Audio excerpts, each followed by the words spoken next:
ఈరోజు కర్నూలులో కావేరీ బస్సు సజీవ దహనం 20 మంది చనిపోవడం, అందులో చిన్న పిల్లలు. వారి కుటుంబాలకి శాంతి కలగాలని ప్రార్థిస్తున్నాం.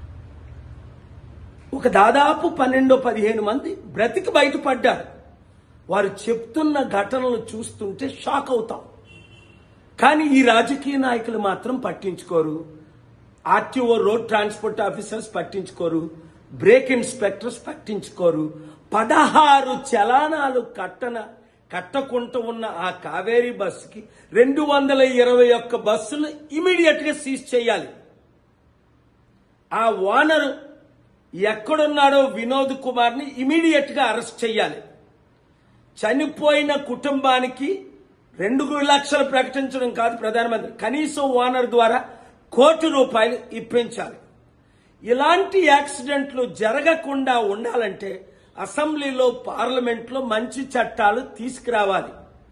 ఎయిర్ ఇండియా యాక్సిడెంట్ అయినప్పుడు అహ్మదాబాద్ లో 261 మంది చనిపోతే, అరే బాబు ఎయిర్ ఇండియన్ మినిస్టర్ రాజీనామా చేయాలంటూ ఒక్కడ పట్టించుకోలేదు సరికదా, అవార్డులు ఇస్తున్నారు వీళ్ళకి.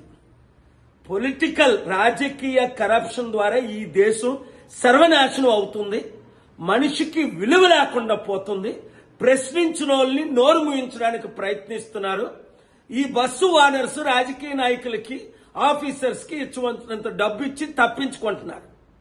చూద్దాం వీరిని అరెస్ట్ చేస్తారా చేయరా, చట్టాలు మార్చుతారా మార్చరా, ₹1 కోటి ఇస్తారా ఎవరా. ప్రతి మీడియా మిత్రులు ఈ వీడియోని షేర్ చేసి, ఇలాంటి ఘటనలు 100,000 జరుగుతున్నాయి. మనిషికి విలువ లేదు.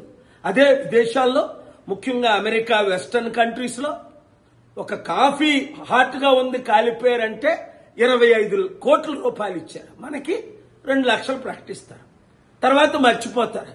కుటుంబాలను పట్టించుకోరు.